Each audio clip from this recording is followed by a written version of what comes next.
Hi friends, আজকে একটা নতুন ইনফরমেটিভ ভিডিও কার্টেন নিয়ে। এই যে কার্টেনটা দেখতে পাচ্ছেন এটাকে বলা হয় ভার্টিক্যাল ব্লাইন্ডস। এর আগে আমি টু টাইপস অফ কার্টেন নিয়ে আলোচনা করেছি, একটা ছিল রোলার ব্লাইন্ডস, একটা ছিল ফুল হাইট ডাবল লেয়ার কার্টেন। তো আজকে ভাবলাম আরেকটা কার্টেন নিয়ে একটু ডেসক্রাইব করে দিই। তো এটা হচ্ছে ভার্টিক্যাল ব্লাইন্ডস। এই ব্লাইন্ডসটা কি, কিভাবে তৈরি হয়, এর পারপাস কি, এটা কিভাবে অপারেট হয়, এটাকে আমরা কত রকম ডিজাইন করতে পারি, বেসিক্যালি এই কয়েকটা পয়েন্ট নিয়ে আমি আজকে বলবো। দেখুন, প্রথমত এই যে কার্টেনটা vertical blinds, this blinds is not for residential purpose use, এটা কমার্শিয়াল পারপাসে ইউজ করা যায়। Commercial purpose means just like bank, government office, private office, এই সমস্ত জায়গায় এটাকে ইউজ করা হয়। তো প্রথমত এর মেকিংটা নিয়ে আমি একটু আলোচনা করব। এর হয় কি, এই 4 ইঞ্চির সাইজের এর রোলার হয়, 4 ইঞ্চি ওয়েথের এইরকম পট্টি সাইজের এর রোলার হয়। এই রোলার থেকে এই উইন্ডোর যে হাইট এবং উইন্ডোর যে ওয়েথ, এই দুটোকে নিয়ে সেই হিসাবে হাইটেতে একটু উপরে বেশি, একটু নিচে বেশি নিয়ে এটাকে কাট আউট করা হয়। কেটে তারপরে এইভাবে এদিকে একটু মোড়ে স্টিচিং করা হয়, এখানে স্টিচিং করা হয়। আর ওয়েথ যে আছে, এই ওয়েথটাকে ডিভাইডেড করে ইকুয়ালি কতগুলো পিস আমার এই পট্টি লাগছে সেই হিসাবে ক্যালকুলেশন করে এটাকে অ্যাসেম্বল করা হয়। তো এটা নিচেতে এইভাবে মোড়া হয় কেন, যদি একটু জুম করে দেখাই আমি, দেখতে পাবেন এর মধ্যে একটা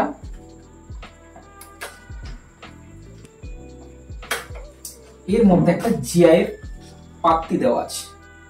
এই জিআই এর পাত্তিটা দেওয়ার কারণ এটাতে একটা ওয়েট ক্রিয়েট করা। এই ওয়েটটা যদি এর মধ্যে নিচে থাকে তাহলে এই কাপড়টা স্টেবল থাকবে, এটা বাইরে জানালা ওপেন অবস্থায় হাওয়া দিলে নড়াচড়া করবে না, বা এমনিতেও পাকা টাকা চললেও এটা নড়াচড়া করবে না, যার জন্য এর মধ্যে একটা ওয়েট দেওয়া থাকে।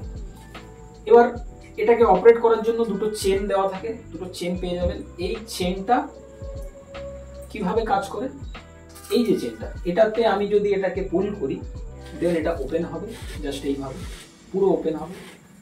আর যদি আমি এটাকে রিভার্সে টানি দেন এটা ক্লোজ হবে। এই চেনটা দিয়ে এইভাবে এটা কাজ করবে।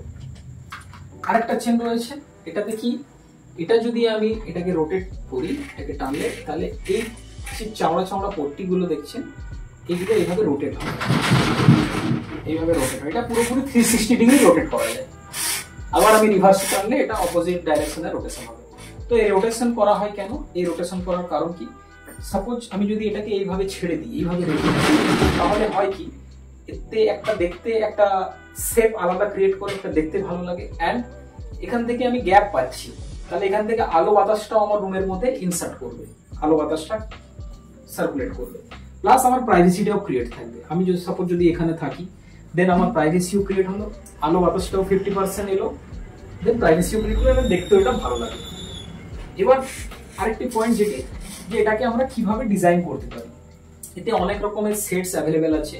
আপনারা চাইলে, আমি এটা হোয়াইট ইউজ করেছি, আপনারা হোয়াইট ইউজ করতে পারেন, ব্রাউন আছে, ব্লু আছে, ওয়ান কালারের তো সব অ্যাভেলেবেল আছে, সেগুলো থেকে আপনারা এটাকে বানাতে পারেন। আদারওয়াইজ যদি কেউ মনে করে যে এটাকে নিয়ে আমি একটু ডিজাইন করবো, সেটাও করতে পারেন। কেমন, লাইক সাপোজ এটা হোয়াইট কালারের দুটো আমি দিলাম, আবার দুটো আমি ব্রাউন দিলাম, 2:2 রেশিও, দুটো হোয়াইট দুটো ব্রাউন, দুটো হোয়াইট দুটো ব্রাউন, এইভাবে করতে পারেন। বা 1:1, একটা হোয়াইট একটা ব্রাউন, একটা হোয়াইট একটা ব্রাউন, এইভাবেও এটাকে আপনারা ক্রিয়েট করতে পারেন। তো অ্যাজ এ ডিজাইনার আমি একটা সাজেস্ট করবো, একটা ছোট উইন্ডো বা একটা উইন্ডোতে এত মাল্টিপল কালার ইউজ করে জায়গাটাকে খুব বেশি হেজি করার দরকার নেই। এমন একটা কালার, লাইট কালার চুজ করুন যেটা ওয়ান কালারই থাকবে, যাতে জিনিসটা সোবার এবং সুথিং ব্যাপারটা থাকবে, কর্কশ ব্যাপারটা থাকবে না, এরকম চেষ্টা করবেন ইউজ করার জন্য। এই কার্ডের অনেক জায়গায় ইউজ করেছি। Thank you.